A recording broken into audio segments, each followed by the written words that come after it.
নমস্কার, কাকলিস কুকিং হাবের নতুন আরেকটি ভিডিওতে আপনাদের সবাইকে স্বাগত।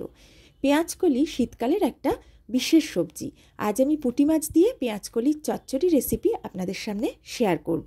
তাহলে চলুন রেসিপিটা দেখতে থাকুন। রেসিপিটা বানানোর জন্য আমি 300 গ্রাম পেঁয়াজকলি নিয়েছি। পেঁয়াজকলিগুলো প্রথমে ধুয়ে নিয়েছি, তারপরে এইভাবে লম্বা লম্বা টুকরো করে কেটে নিয়েছি। দুটো ছোট সাইজের আলু, যেটা আলু ভাজার মতো লম্বা করে কেটেছি কিন্তু একটু মোটা কেটেছি। নিয়েছি একটা বড় সাইজের টমেটো, দানা বাদ দিয়ে লম্বা লম্বা করে কেটে নিয়েছি। আর দুটো মাঝারি সাইজের পেঁয়াজ কুচি করে কেটেছি। আর নিয়েছি 300 গ্রাম পুঁটি মাছ। পুঁটি মাছগুলো আমি একটু বড় নিয়েছি। এগুলো প্রথমে ধুয়ে পরিষ্কার করে লবণ আর হলুদ মাখিয়ে কিছুক্ষণের জন্য ম্যারিনেট করে রেখে দিয়েছি। কড়াতে বেশ কিছুটা সর্ষের তেল আমি গরম করে নিয়েছি। নিয়ে কিছুটা মাছ তেলের মধ্যে দিয়ে দিয়েছি। সব মাছ একসাথে দেইনি, ভেঙে যেতে পারে, তাই 2-3 বারে আমি মাছগুলো ভেজে নেব। উল্টে পাল্টে 2 পিঠ ভেজে ভালো করে আমি তুলে নেব। আর মাছগুলো কিন্তু খুব কড়া করে না ভাজাই ভালো। সব মাছগুলো আমার ভাজা হয়ে গেছে, আমি তুলে নিয়েছি। কড়াই যেটুকু তেল ছিল তার মধ্যে আরও একটু তেল আমি অ্যাড করেছি। করে তার মধ্যে আমি পেঁয়াজকলিগুলো এবার দিয়ে দিচ্ছি। পেঁয়াজকলিগুলো মিডিয়াম ফ্লেমে আমি বেশ কিছুক্ষণ ভাজবো। এমনভাবে ভাজবো যে একদম যেন সেদ্ধ না হয়ে যায়, আবার বেশ খানিকটা কমেও আসে। আর প্রথমেই এর মধ্যে আমি লবণটা অ্যাড করব না। বেশ কিছুক্ষণ আমি ভেজে নিলাম, বেশ কিছুটা মজেও এসেছে। এবার আমি এর মধ্যে একটু লবণ অ্যাড করে দিলাম, 1/2 চা চামচ মতো। লবণটা দিয়েও মিনিট খানেক আমি একটু ভেজে নেব।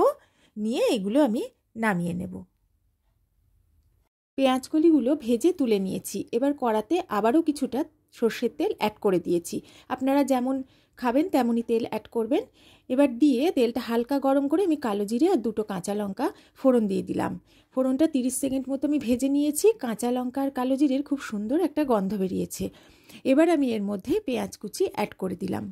পেঁয়াজ কুচিটা দিয়ে 1 মিনিট মতো মিডিয়াম ফ্লেমে আমি একটু নেড়ে চেড়ে হালকা ভেজে নেব। 1 মিনিট ভেজে নিয়েছি। এবার আমি এর মধ্যে কুচানো আলু দিয়ে দিলাম। এবার আলু আর পেঁয়াজ একসাথে আমি ভেজে নেব। প্রথমেই পেঁয়াজটা বেশি ভাজতে যাবেন না, তাহলে আলুর সাথে ভাজতে গেলে কিন্তু পেঁয়াজটা অনেক বেশি পুড়ে যাবে। এবার আমি এর মধ্যে একটু লবণ দিয়ে দিলাম। লবণটা দেওয়াতে আলু আর পেঁয়াজ তাড়াতাড়ি নরম হয়ে যাবে আর ভাজাও হয়ে যাবে। এবার একটু নেড়ে চেড়ে মিশিয়ে নিয়ে আমি ঢাকা দিয়ে লো ফ্লেমে এটা ভাজবো।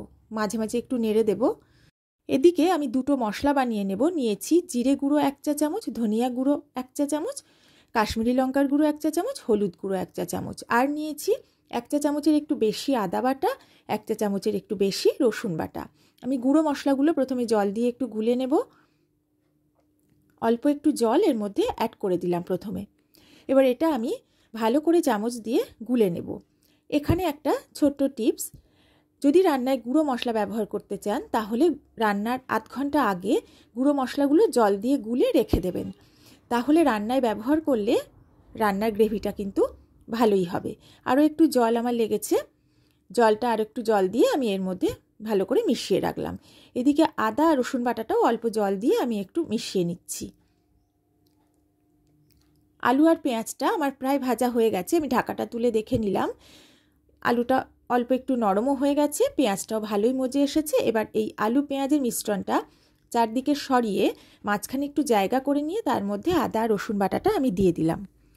এবার এইভাবেই এখানে গ্যাসের ফ্লেমটা লো টু মিডিয়ামে রেখে আমি কিছুক্ষণ ভেজে নেব। আদা রসুনটা বেশ কিছুক্ষণ আমি এখানে নেড়ে চেড়ে নিয়েছি। এবার আমি আলু পেঁয়াজের সাথে এটা মিশিয়ে দিয়ে ভালো করে কষিয়ে নেব যতক্ষণ পর্যন্ত না কাঁচা গন্ধ চলে যায়। আমি ঢাকা দিয়ে রেখেছিলাম, একটু তেল ছেড়ে দিয়েছে। এবার আমি গুঁড়ো মশলার যে পেস্ট বানিয়েছিলাম সেটা অ্যাড করে দিলাম। পাত্র ধুয়ে একটু জলও অ্যাড করে ভালো করে আমি ভেজে নিয়েছি।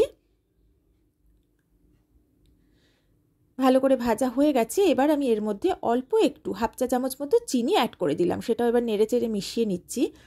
চিনিটা আপনারা না চাইলে নাও দিতে পারেন, এটা আমি টেস্ট ব্যালেন্স করার জন্য দিলাম। যে যেমন মিষ্টি খান তেমন অ্যাড করবেন।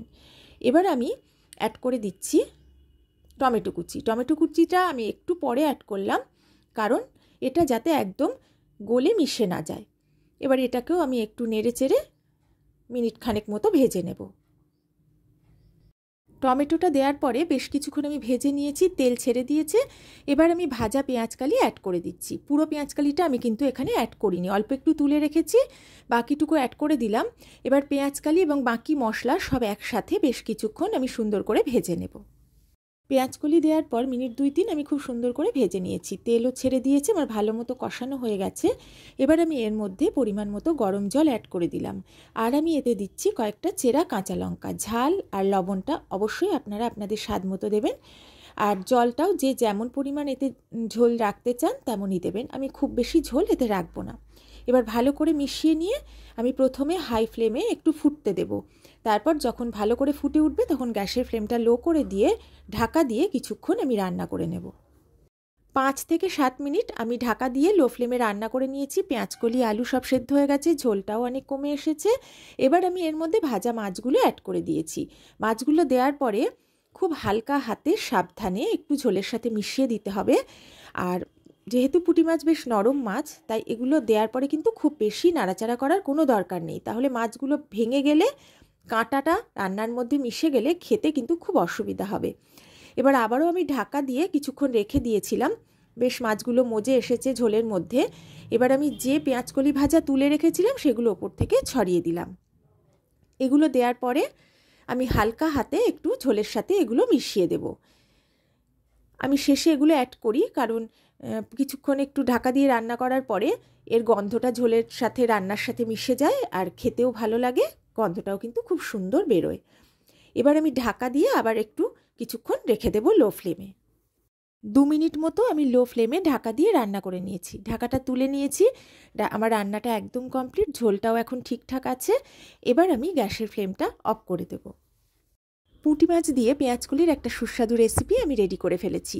এবার এটা আমি মিনিটখানেক স্ট্যান্ডিং টাইমে ঢাকা দিয়ে রেখে গরম গরম ভাতের সাথে পরিবেশন করে দেব। যদি আমার রেসিপিটা আপনাদের ভালো লাগে একটা লাইক, কমেন্ট, শেয়ার করতে কিন্তু ভুলবেন না। তাহলে আজকের মতো বিদায় নিচ্ছি। সবাই সুস্থ থাকবেন, ভালো থাকবেন।